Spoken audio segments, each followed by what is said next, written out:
Right, morning guys, it's the EV Bloke here, back with another video. And I'm currently sitting in the Ford Explorer 2025, and just go over a little bit about this. Just got it for a short time really today, so I can't go into much detail, but I'll just whiz through as much as I can in a short bit of time, just to give you a bit of a feel for this car. Obviously it has a squircle steering wheel, which is quite good for seeing right through to the instruments cluster there. The instrument cluster. Yeah, so you basically got speed on there, your kilometers, your battery, what mileage left. This is the 77 kilowatt hour battery, which is it's the all-wheel drive. So and I've just given it a very initial spin, and it's really got a good pickup on it. It's quite lively. It's a little bit juddery on the suspension. I've found it's a little bit jolty as you're going along, but I haven't had time to go into the settings and see if you can probably change that. But basically on here you've got drive, B which is for regeneration, neutral and reverse, and down here you've obviously got the, where can I get to see that? Here you've obviously got your push it forward to drive, rear for reverse. You've got your driver assistance over here. Let's just take this back a little bit. Driver assistance is over here, and then over here you've got your heated steering wheel, and yeah, just some general functions over there. You've got a 14.8 inch display over here for the center console for the infotainment system. If you press this button in here, it actually moves backwards and forwards, so you can position it how you actually want it. And also this here will here it has a bed underneath it for putting stuff in, so if you want valuables in there or whatever, I'll just put the hazards on there. You know, if you wanted something important to be in there, you can drop this down, and when you exit the vehicle it will actually lock that there, so no one can, if someone was to get into your car, they wouldn't be able to actually get into that part. That's one little safety feature they've got on there with that. But this you can move as you want it. It's always in that vertical position. It's entry. On entry, you place your bum in the seat and it comes on, so keyless entry, and also no buttons to start it up, which is good. Under there of course you've also got wireless storage cabinet, but down here you've got a wireless charger. It looks like you've got two wireless chargers, but it's actually only one on this side. And then you've got two reasonable cup holders, BYD, oh, listen out, which obviously has the latches I've been mentioning here before in the BYD in our car, where you can actually obviously put larger stuff in and it'll hold it in place with these catches here. Center console, very deep, pretty deep actually, goes all the way down. It's meant to be 17 inches down there, so that's quite good. So you can get a fair bit in there, good storage. Also some more storage underneath, you can see just under there. And the USBs I think are down there as well. So let's just get out and have a little walk around the car. Sorry I haven't got time to really go into all the all the specific details, but on here this stays up all the time, by the way. So you've got heated seats, aircon, recycled air, maximum of course, and another heated seat there. So your heated seats are on there, heated steering wheel there. Okay, so that's how that all works. But let's get out. This is in black, and I have to say probably the best colour for me. I like this colour, it's really nice. There's that nice light blue going around. Probably doesn't do it quite justice in this air. This is on 20 inches. You can have 19s, or I think it goes up to 21 inch wheels actually. These are 20s, which I think fill the arch quite nicely. So let's go and have a look at the front of it. So in the front we've got obviously the name badge, the blacked out Explorer. I think that's why it looks nice in this black, because it's like a blacked out version, which is quite nice. So coming round to the side again, let's get a good side profile of it. Hopefully we can get a better look at it from there. I like this as well, which you can actually see through at the back, which is quite good. And then in the rear we've got some pretty good seating position. If I sit behind myself, as you can see, I've got I'm 6'2", 6'3". I've got plenty of leg room, so plenty okay on space here. You've got two USB-Cs down there with air vents. You've also got a centre pull down here for cup holders, so that's all good. These are retailing at, this particular one is 49,000. There is a 46 lower trim, which I think is called Comfort, I think. It's got a nice glass roof as well, which is full extendable right back, which I think is only available on the top trim, but nevertheless not bad. Let's get out and have a look at it from the rear.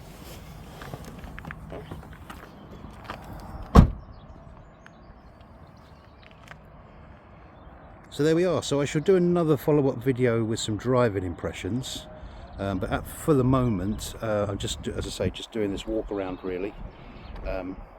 So I actually was a bit late this morning, so I could have had this for a bit longer, but unfortunately I didn't get the time I wanted. But it's a nice car, really nice car, and nice to drive.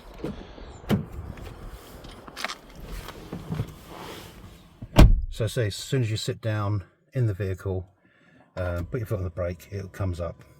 It's also got memory seats on it, and it's also got a massage function, which is standard. So that's good. Oh yeah, feel that massage function now. It's got Google Maps, it routes to chargers and will map everything out for you, so that's all good. And just got the usual sort of things you'd expect to see on here really. So that's just a very quick walk around of the 2025 Ford Explorer, and as I say, head on down to your local Ford dealer if you're interested in test driving one of these. As I say, nice to drive so far. My general impressions is not a great deal of feedback through the steering wheel. Probably you can change that in the settings there, and also it's a little bit jerky through the suspension. I found a little bit juddery at low speeds, which probably evens itself out.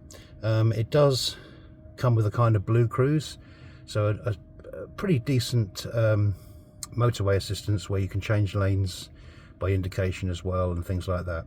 And I'm getting quite a nice massage right now, so I shall let you guys go then, and I shall catch you in the next one. So back in here in the interior of the Explorer, just going over some of the things here. It's got quite very hard materials, and where you put your arm on the rest here, it's also it's a little bit squashy, but it's fairly firm. The interior, actually, for the price of the vehicle, you're looking at 50 grand for this car, the top specs of it. It's actually not that impressive with the interiors. It is built on the MEB platform, which of course is the VW platform. So an ID4 would sort of size car would be, you know, obviously the MEB platform is adjustable, so it's the ID3s on there, the ID4, ID5, etc. But this is also built on there.